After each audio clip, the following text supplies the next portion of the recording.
So hey guys, today I'm going to be taking this test that shows what Harry Potter house I'm in. I know some of the basic story of Harry Potter. I don't really know the lore that well because of the fact that I watched all the movies in 2 days, like when I was in middle school. I decided to turn on the camera. Makes these videos much better, I think, if you can see the person who's taking the test. And I don't really like the camera. I already freeze up when I record myself talking, and it's like when I'm actually recording my face, I gotta make sure to not do anything embarrassing, and that can be kind of hard for me. So anyways, yeah. Which of these statements describes you best? You roll with the punches. I don't know what that means. You are loyal above all else. I'm not loyal above all else. You keep your head down and work hard. No. You always get what you want. No, I don't always get what I want, and I don't always make sure I get what I want, so I'm just gonna say I roll with the punches. You would decorate your house in colors of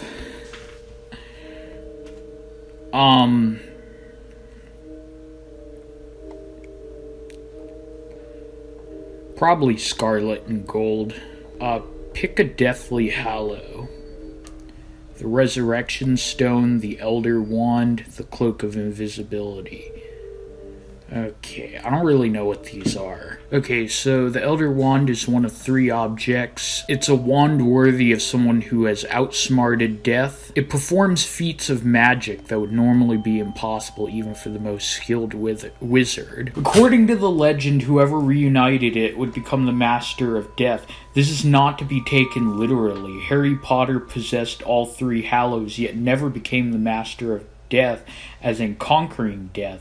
It meant that to be the master of death was to accept one's immortality.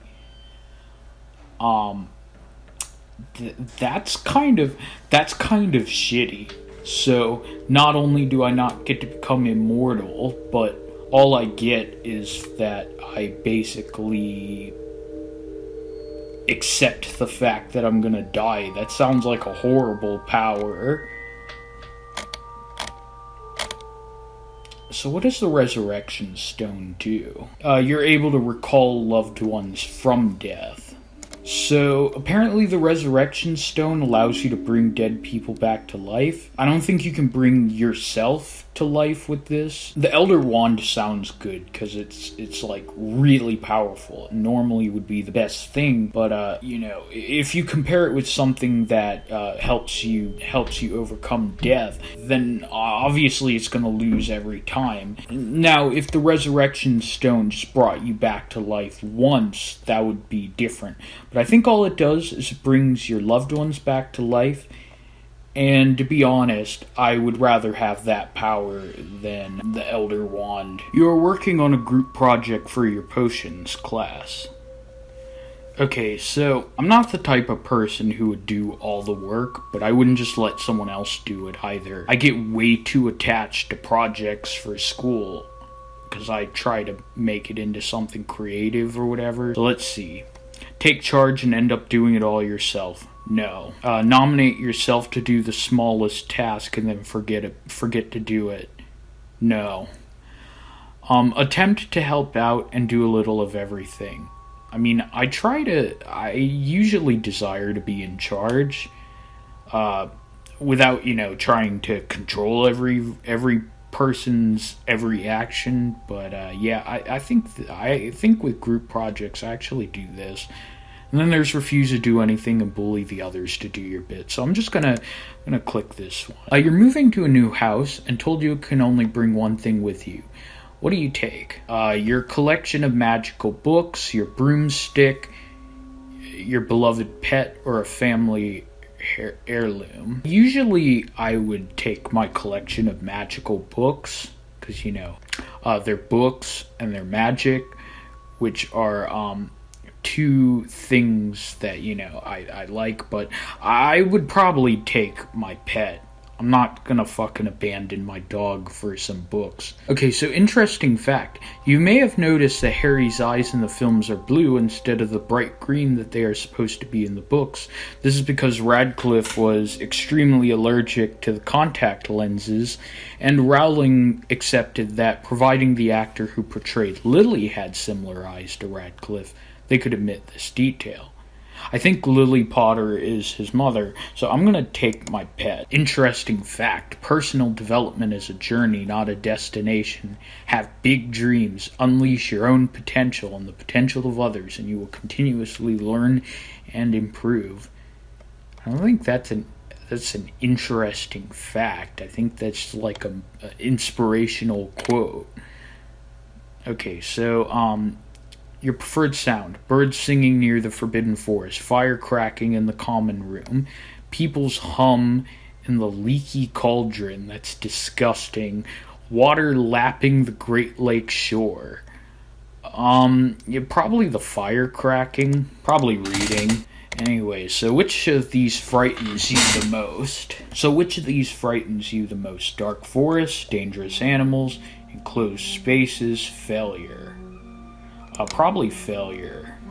Because, all the other stuff, they're not, too dangerous sounding, but, failure has to do with kind of your, who makes you kind of feel that you're, a shitty person. So it's you notice that one of your classmates is using magic to cheat in an exam. So I don't know if I would copy their answers, because that sounds like too much trouble.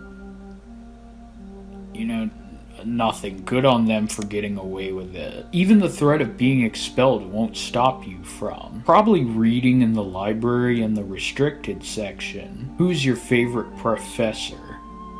Oh shit, I don't know any of these guys. I think Umbridge sounds really familiar, so... Oh, this chick? Fuck this bitch, I remember her.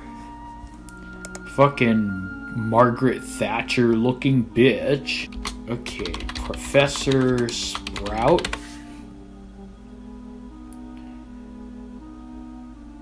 I don't know who the fuck that person is.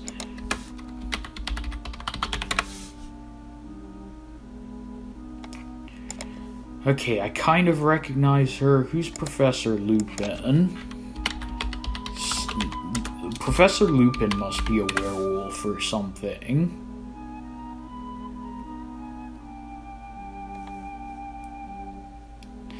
He looks really familiar. I'm just gonna go with Professor Trelawney. Laziness doesn't annoy me. Stupidity does, but I don't really think of myself as that smart, so... Dishonesty...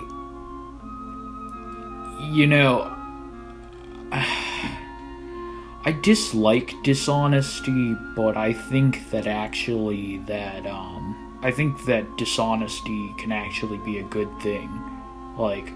Without it, the people would be uninteresting, and all our social niceties would fall apart. So, cowardice, I dislike social cowardice, but cowardice is understandable. It's better to be, afraid of danger and avoid it. So I would probably say stupidity. There's a three-headed dog standing between you and the place you need to go. What do you do? I would... This one sounds like the safest option, but I might not know how to do that, so I'm gonna get someone else to distract it. In a challenging situation, you... Stress. I don't thrive on challenge. Do you like working on a team? Depends on the team. Which defense against the dark arts teacher is the best one? I would probably get Severus Snape. I bet you he could defend me against the dark arts. I don't know who all those other guys are. When you need more information, you use the internet. Do you consider yourself more of an easygoing and active person or someone who stays home all the time? I stay home most of the time. I don't know what an easygoing, active person is. Which of these are you? Courageous? No. Clever? No. Doubtful? Yes. Lucky? No. Choose a pet to bring to Hogwarts. I don't really want another pet. Because then I have to get attached to him. The cat sounds like it would be a good pet, provided, that I'm not going to have another pet that's going to die eventually. But the toad, I wouldn't get too attached to. And I don't want an owl. I don't want a rat. Rats are nasty. I think I'm going to go with the cat. Okay, which of these words describes you best? Self-disciplined? No. Critical? Maybe. Determined? No. Competitive? No. Pick a material for your wand. I don't know, a dragon heartstring? That sounds super rare. Pick a task. Quidditch? Writing assignments for astronomy. Yeah, that sounds cool. Cleaning in the trophy room, taking care of magical creatures. Magic creatures are cool, but I think I'm just gonna pick the writing assignments, because the magic creatures, it's just probably like taking care of animals. And, I think I'd just rather go with the writing assignments. You're poised for a battle against a skilled wizarding opponent. Which spell do you use? Bat Boogie Hex. Slug Vomiting Charm. Petrificus Totalis.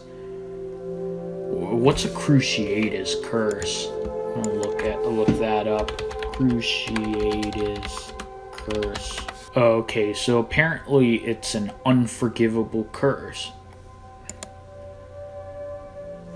You know what? I don't know. It's like an unforgivable curse, and I don't know how painful it is. The Petrificus Totalis sounds like the safest. It's not really cool. But better safe than cool, so I'm just gonna go with that. Okay, so I know I sound like a plebeian when I say Totalis. It's Totalis, I guess. Okay, so, which of these quotes from the novel speaks to you? You sort of start thinking anything's possible if you've got enough nerve. So you belong in Hufflepuff. You're patient, loyal, and true. You may have to work hard to achieve, but stick with Hufflepuff and you'll have a great social circle to keep you going. So yeah, I don't know if that really, any of that describes me, but whatever, the test said that, so,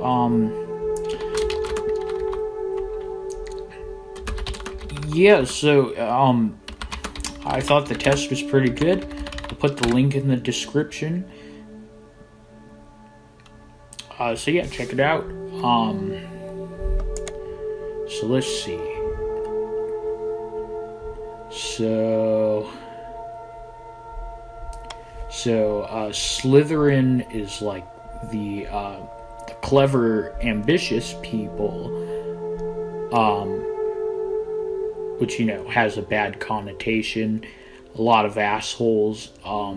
In order to be professional, assholes have to be that, but I don't think they're that bad. They're like, they're like Tony Stark or Tyrion Lannister or, Anyway, so there's these quotes beneath each of the picture. Or yet in wise old Ravenclaw, if you've a ready mind, where those of wit and learning will always find their kind. Hufflepuff. You might belong in Hufflepuff, where they are just and loyal. Those patient Hufflepuffs are true and unafraid of toil. I'm not unafraid of toil. You might belong in Gryffindor, where dwell the brave at heart. Their daring nerve and chivalry set Gryffindors apart.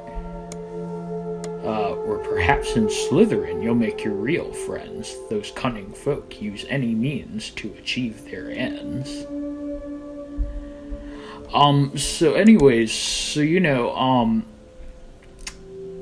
was the Harry Potter personality test. I thought it was pretty good. Subscribe to my channel if you want to see more videos. So if you like the video, make sure to hit the like button and tell me what you thought. Give some feedback or whatever. It helps out with the YouTube algorithm. Have a good day.